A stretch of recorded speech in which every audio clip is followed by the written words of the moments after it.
प्यारे दोस्तों, नमस्कार। दोस्तों, पिछले एक लंबे समय से एक किताब जो मैं पढ़ना चाह रहा था, लेकिन व्यस्तताओं के चलते नहीं पढ़ पा रहा था। कई बार मन होता है कि आप किसी किताब को जल्दी पढ़ें, लेकिन उतनी ही देर लग जाती है। खैर, देर आयत दुरुस्त आयत कहते हैं, और ये किताब मैं पढ़ पाया। आज हस्ताक्षर में हम इस किताब की चर्चा करेंगे। दरअसल काफ़ी समय हो गया, लंबा समय हो गया हस्ताक्षर में किसी किताब की चर्चा किए हुए। तो आज सिरसा के प्रख्यात लेखक हरभगवान चावला जी की किताब मेरे पास है, जो मैं पढ़ चुका हूँ, और इसके बारे में ही हम बात करेंगे। देख फरीदा जो थिया पुस्तक मैं आपको दिखा रहा हूँ, आधार प्रकाशन से प्रकाशित हुई है। दोस्तों, जिस तरह का इसका टाइटल है, शीर्षक है, उसी तरह की किताब है ये।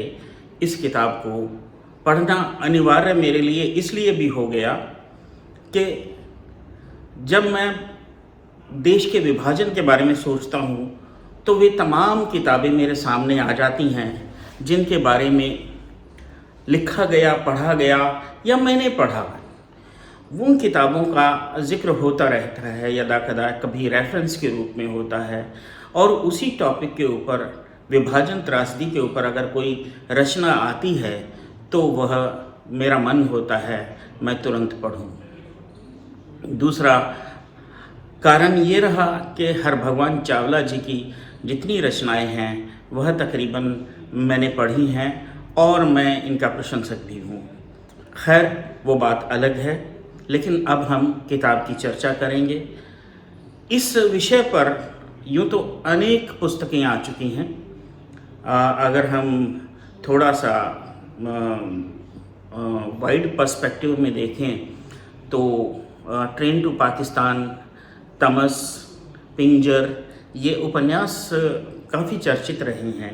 इसके अलावा अंग्रेज़ी में सलमान रुश्दी की किताब मिडनाइट चिल्ड्रन भी अपने आप में एक बड़ा दस्तावेज़ है। आइस, कैंडीमैन, क्रैकिंग इंडिया और द ब्रोकन मिरर, जिसकी चर्चा काफ़ी बार हो चुकी है और होती रहती है। इसके अलावा यशपाल का एक उपन्यास आया था, झूठा सच।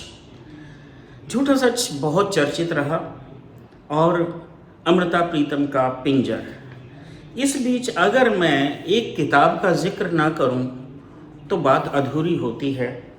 वो है कुरतुल हैदर का उपन्यास आग का दरिया। ये उपन्यास इस तरह के हैं जब आपको एक पूरी पिक्चर त्रासदी की, उस विभाजन त्रासदी की दिखा देते हैं। किस तरह से लिखा जाता, बहुत बार ये प्रश्न उठता है कि विभाजन पर जितने लेखक हुए वो पार्टीशन के समय या तो पाकिस्तान से विस्थापित होकर भारत आए, या बॉर्डर इलाके के जो लोग हैं वही लिखते रहे। वो तो स्वाभाविक सा कारण है कि जातन लागे सो तन जाने। जितना दर्द सीमावर्ती इलाके के लोगों ने झेला है, या जो विस्थापित होकर आए लोगों ने झेला है, वो शायद उस दर्द को उतना महसूस ना कर सकें, और उस लेवल की जो रचना है, उस पायदे की जो रचना है, वो उनके वहाँ से ना निकल पाए। लेकिन विषय बहुत कमाल के लेखक बैठे हैं। ऐसा नहीं है, मैं ये दावा नहीं करता कि इधर के ही लोग जो हैं विभाजन त्रासदी पर अच्छा लिखते रहे हैं, बहुत लोगों ने लिखा है। खैर, आज अब हम बात करते हैं उपन्यास में जो विभाजन त्रासदी दिखाई है। उससे पहले का जो वातावरण लेखक ने दिखाया है वह भी रोज़ी रोटी के का संघर्ष ही है, और जितने कस्टम हैं, रिचुअल्स हैं, वो बाद में आते हैं। पहले सबसे पहला संघर्ष तो रोटी का है। उपन्यास में अनेक घटनाक्रम आते हैं। आपको वो एक घटनाक्रम आपको जहाँ इतिहास की सबसे भयानक तारीख की तरफ धीरे धीरे ले जाते हैं, वहीं पाठक को भावुक भी कर जाते हैं। उपन्यास के अनेक पात्र हैं जो मन पर ऐसी छाप छोड़ते हैं कि मन उसी घटना और रिश्तों में के ताने बाने में उलझ कर रह जाता है। अब मैं उन पात्रों का जिक्र करना चाहूँगा जिन पात्रों की बात मैं ऊपर कर चुका हूँ। नूर मोहम्मद एक पात्र है। नूर मोहम्मद की माँ फातिमा और भोजराज की माँ ज्ञान देवी, इनका आपसी बहनों की तरह जो प्रेम दिखाया है, वह एक रचना संसार जो दिखाया है, जो संसार रचते हैं लेखक, उसमें से निकल पाना पाठक का संभव नहीं है। उनका भोजराज और नूर मोहम्मद के साथ सखी सरवर पर जाना, दुपट्टे बदलकर बहनें बनना और उसके बाद लगातार पार्टीशन होने तक उनका प्यार बने रहना एक अद्भुत दास्तान है। यह वृतांत पढ़ते हुए मुझे यकीन मानिए श्याम बेनेगल की फिल्म मम्मो याद आ गई। दोस्तों, याद कीजिए मम्मो के फिल्म के वो दो चरित्र फरीदा जलाल और सुरेखा सीकरी। जिन दोस्तों ने फिल्म नहीं देखी वो प्लीज़ कृपया ज़रूर देखें, और जिन्होंने देखी है वो मेरी बात से कोरिलेट कर रहे होंगे, उपन्यास से कोरिलेट कर रहे होंगे। पुराने समय के रीति रिवाज, लोकगीत, ऐतिहासिक कथाएं और कुप्रथाओं से बनता आदमी दिशाएं खोजता हुआ समाज उपन्यास को गतिशील बनाए रखता है। शाह शम्स का मुल्तान के लोगों को मछली भूनने को कहना, एक इसमें ज़िक्र आता है शाह शम्स का, जो मुल्तान के लोगों को भूख लगी है, मछली भूनने के लिए कहते हैं। मुल्तान के लोग उसको इनकार कर देते हैं, तो वो फ़कीर सूरज को धरती के नज़दीक ले आता है, जिससे गर्मी बढ़ जाती है। मुल्तान में कहते हैं कि गर्मी अमूमन ज़्यादा पड़ती है। ऐसी ही आज भी हमारे यहाँ भी बहुत बड़ों से हम कहानियाँ सुनते हैं। यह कहानियाँ भारतीय समाज में ही नहीं बल्कि विश्व के तमाम जितने समाज हैं, देश हैं, वहाँ गढ़ी जाती हैं, सुनी और सुनाई जाती हैं। इसमें एक जिक्र आया है शंकरी का। विशेष तौर पर मैं इसलिए जिक्र करना चाहूँगा कि शंकरी का अल्हड़पन और समाज की बंदिशें, यह कहानी मात्र शंकरी की ना होकर समाज की हर तीसरी औरत की कहानी है। जेठानी का उसके खेलने पर प्रतिबंध लगाना इस बात का द्योतक है कि पितृसत्ता को समय के साथ स्त्री ने सहज ही स्वीकार कर लिया था। घर की बड़ी स्त्रियां बेशक शारीरिक रूप से स्त्रियां हों, लेकिन आचरण में कहीं ना कहीं पुरुष के स्थापित किए कायदे कानूनों को मानती दिखाई पड़ती हैं। यह सिर्फ शंकरी की बात नहीं है, हमने अपने समाज में, अपने घरों में भी देखा है। जब माँ को हमारी दादी घूंघट करने के लिए या जो भी रीति रिवाज करने के लिए, आप इस तरह से ना करें, इस तरह से करें, वो सारा कुछ हमने देखा है और सब कुछ आप लोगों ने भी देखा होगा, कुछ लोगों ने भोगा भी होगा।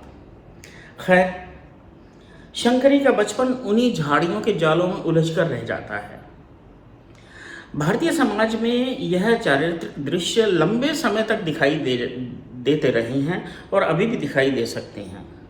यहाँ खेल सारा पावर यानी सत्ता का है। अगर सत्ता में नशा ना होता तो शायद सत्ता न रहती है। सत्ता, ये पितृ सत्ता जो है, ये एक निकोटिन की तरह है, जो भी उसको प्रयुक्त करता है वो उसके वश में हो जाता है। आगे चलते हैं। नब्बू कुम्हार का पैसे लेकर मुर्गे का मीट बनाना, ये वृतांत आपको एक हल्का करता है। इस तरह की घटनाएं, इस तरह के वृतांत आपको गाँव में अक्सर मिल जाएंगे। पैसे लेकर मीट बनाना और नखरे के साथ धंधा चलाना उपन्यास के ताने बाने को रुचिकर बना जाता है। डाचियाँ चोरी होने पर करीमे को शक के आधार पर पुलिस चौकी बुला लेना और फिर करीमे को इस बात के लिए राज़ी करना कि तुम किसी मोहतबर बंदे को लेके आओ और वो उसकी गवाही दिलवाओ ताकि आपको छोड़ा जा सके। करीमा नूर मोहम्मद के पास पहुंचता है और नूर मोहम्मद उसे उसकी बहन से शादी का प्रस्ताव देता है। कहानी का एक और घटनाक्रम है जो कहानी में इस तरह फिट बैठता है जैसे कोई दोशीजा चादर काटती हुई अपने तागों से कोई फूल भी काट दे। विभाजन त्रासदी जो मुख्य विषय है उपन्यास का। विभाजन त्रासदी का वर्णन इतना संजीदा और यथार्थ है कि लगता है यह सामने घटित हो रहा है। हमले का चित्रण दिमाग को सुन्न कर जाता है। घर बार छोड़कर जाना आसान बात नहीं होती। पृष्ठ संख्या 62 पर चैप्टर 16 है। विस्थापन का दर्द इस महीन और गहन अर्थों में हुआ है कि बड़े गौर से देखना, गुनना बुनना सुनना होता है। चैप्टर 16 में मैं जिस ओर इशारा कर रहा हूँ वह इस तरह का कुछ वृत्तांत है कि जब तिनके तक उस हवा में बहे जा रहे हों, जब व्यक्ति अपना आवास छोड़ता है तो बस दीवारें ही पीछे खड़ी रह जाती हैं, उनकी आत्मा तो साथ ही चली आती है। जैसे रुखसत के समय तिनकों का उड़कर उनके कपड़ों के अंदर फंस जाना इस बात का द्योतक है। जट्टू का दंगों में बचकर आना, दोस्त मंद खान का ऊंचा किरदार और उपन्यास में इस तरह के कई किरदार जो हैं वो वर्णित हैं और इस उपन्यास को खूबसूरत बनाते हैं। उपन्यास का सबसे दमदार दृश्य घटनाक्रम भोजराज और नूरा की प्रेम कथा है। इस प्रेम कथा के पात्र कहानी के सबसे सशक्त पात्र हैं। रुखसत के वक्त भोजराज का नूरा को नूर मोहम्मद के साथ जाने के लिए कहना, नूरा का मन न होते हुए भी चले जाना, इस तमाम घटनाक्रम में जो स्थिति उभरती है वह पाठक को अपने साथ बहा ले जाती है। कोई ऐसा वक्त आ जाए जिसका कोई हल ही ना हो तो आदमी खुद को, अपने आप को वक्त के साथ बहने देता है, अपने आप को वक्त के सहारे छोड़ देता है। जो होगा देखा जाएगा। जाते हुए नूरा की आंखों में अव्यक्त पीड़ा टपक रही है। उपन्यास का इसी प्रेम कथा का दूसरा दृश्य जब मैं पढ़ने के बाद उपन्यास को आगे पढ़ ही नहीं पाया, जो दूसरा दृश्य है, अगले दिन ही शुरू किया पढ़ना। मैंने अगले दिन ही शुरू किया जब 2 साल बाद भोजराज नूरा को लेने पाकिस्तान पहुंचता है और उसे पता चलता है कि वह तो उसके जाने के 7-8 महीने बाद ही तुम्हारी तलाश में भारत चली गई थी। भोजराज का दर्द जैसे बांध तोड़कर बह निकला हो, इस स्थिति में रहता है। दोस्तों, यह दृश्य तमाम पूरे उपन्यास की मैं जान कहूँगा कि ये बहुत खूबसूरत वृत्तांत बन पड़ा है। बल्कि खूबसूरत नहीं कहूँगा, एक त्रासदी से भरा हुआ एक छटपटाहट है इसमें, एक पीड़ा का सागर है इसमें, जो नूरा और भोजराज की प्रेम कथा के बीच बहता है। इसके अलावा पार्टीशन होने के बाद भी कहानी आगे चलती है और कहानी गोहाना पहुंचती है।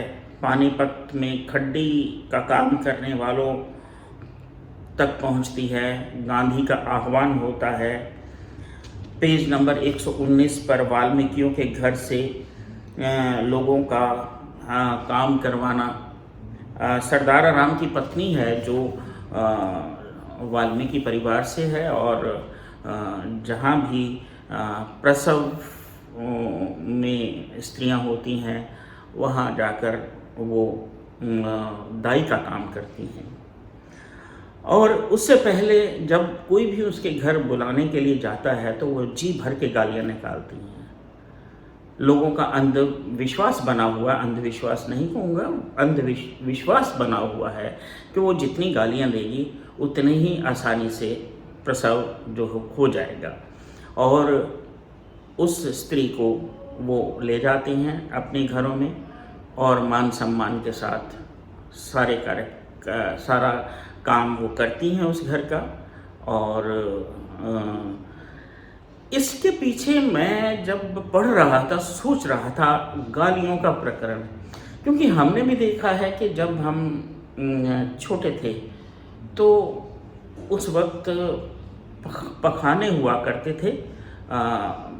जैसे मेरे पिताजी रेलवे में सर्विस करते थे, तो वहाँ जगह जगह पखाने बने होते थे, 3-3, 4-4, और उनको साफ करने के लिए जो वाल्मीकि समाज के लोग जो है वो काम किया करते थे। लेकिन वो इतनी गालियाँ निकाला करते थे कि हमसे सुनी नहीं जाती थी।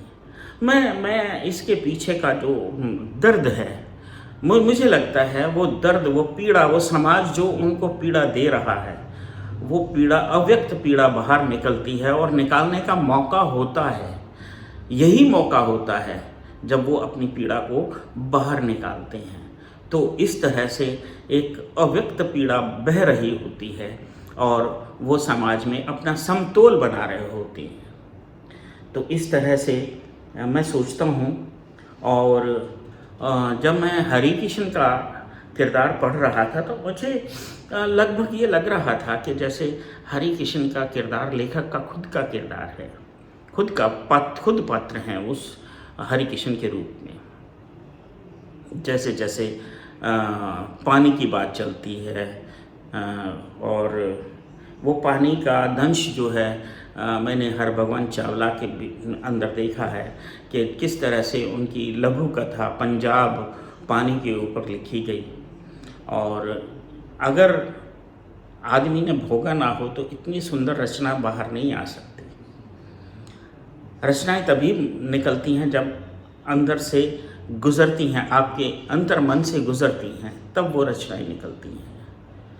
तो इस तरह की भेड़ें और भेड़िए और इस तरह की जो रचनाएं हैं, भेड़ों के ऊपर जो रचनाएं इनकी है, वो कमाल की रचना है।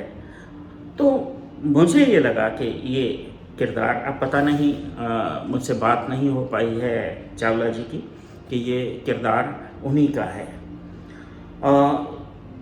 इसी तरह से उपन्यास आगे बढ़ता है और पार्टीशन के बाद का जो पूरा का पूरा दृश्य बिंब उभरते हैं, गांधी का लोगों के पक्ष में आकर खड़े होना, और एक और तबका जिसको हम, पता नहीं मुझे वो संघ कहना चाहिए कि नहीं कहना चाहिए, लेकिन लगता है कि एक हिंदू, कट्टर हिंदूवादी लोग जो उन लोगों को नफ़रत करते रहे जो पार्टीशन के बाद भारत आए और उनको बसने नहीं दिया गया। कभी उनको शरणार्थी कहा गया, कभी उनको पाकिस्तानी कहा गया, कभी उनको भावलपुरी कहा गया, कभी उनको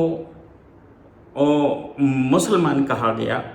मतलब कहने का ये मतलब था कि कुछ तबका हमारे यहाँ भी था जिन्होंने इस तरह का रोल अदा किया जो लेखक लिख पाया। शायद ये आप बीती जब होती है तब ये चीज़ें निकलती हैं। आज की पीढ़ी यकीन नहीं करेगी कि इस तरह का भी कुछ हुआ होगा, लेकिन जो लोग कैंपों में रहते रहे कई महीने और अपने आप को इस देश में स्थापित करने के लिए जद्दोजहद की, लड़ाई की, एक लंबा पीरियड, एक लंबा काल लग गया, जनरेशन टू जनरेशन आगे आती रहीं, तब जा कर के लोग सेटल हुए, अपना बिजनेस स्थापित किया, कुछ लोग पहले ही हो गए, कुछ लोगों को ज़मीनें मिल गई, कुछ लोगों को कागज़ों में ज़मीनें मिली, लेकिन वास्तव में वो ज़मीनें मिली ही नहीं। तो भटकते रहे लोग, कुछ रेहड़ी लगाने से लेकर के और बहुत से काम किए, लेकिन आज जो मेहनत के सदका आज लोग बहुत सेटल्ड हैं और आगे बढ़ रहे हैं। इस उपन्यास को पूरा पढ़ने के बाद मुझे दो चीज़ें लगी। एक तो चीज़ ये लगी कि ये उपन्यास त्रासदी तक, विभाजन होने तक ख़त्म हो जाता तो और अच्छा होता, और जो दूसरा पार्ट है विभाजन के बाद का पार्ट, उसको अगर सीक्वल में लिया जाता नेक्स्ट किताब के रूप में तो बहुत अच्छा था। तो दो उपन्यास, एक ही उपन्यास में से दो उपन्यास उभर कर सामने आते हैं। दूसरी चीज़ जो उपन्यास पढ़ने के बाद मुझे लगी कि इस उपन्यास में बहुत सारे कैरेक्टर हैं, बहुत किरदार हैं, बहुत पात्र हैं जिनको कई बार तो याद भी नहीं रहता और दोबारा पढ़ना पड़ता है, पीछे जा कर के फिर से पढ़ना पड़ता है। तो कम से कम 50 के करीब किरदार होंगे, और ये कथानक की शायद मुझे लगता है एक डिमांड भी थी, तो लेखक ने लिख दिया होगा और पात्र आए हैं, स्वाभाविक रूप से आए हैं।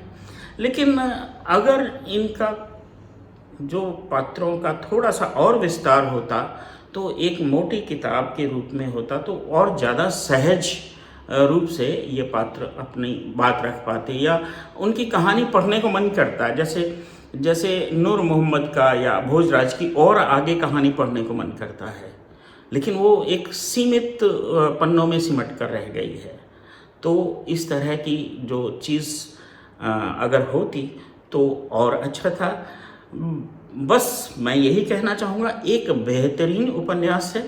इन चीज़ों को अगर साइड पे रख दें तो एक कमाल का उपन्यास है, और किसी भी हाल में जो बड़े उपन्यास पहले लिखे जा चुके हैं पार्टीशन पर, उनसे कम नहीं है। और मेरी गुजारिश सभी दोस्तों से है कि इस उपन्यास को पढ़ा जाए और उस पीड़ा को एक महसूस किया जाए जो लोग वहाँ से उजड़कर या विस्थापित होकर इस देश में आए, यहाँ बसे और एक लंबी लड़ाई लड़ी। ये किताब मैं एक बार फिर से कहूँगा कि आप पढ़िए और उस दर्द को महसूस करिए जो चावला जी ने एक बेहतरीन किताब हमें दी है, हिंदी साहित्य को दी है। तो धन्यवाद, शुक्रिया। अगर आपको ये एपिसोड अच्छा लगा है तो आप सब्सक्राइब करें। धन्यवाद।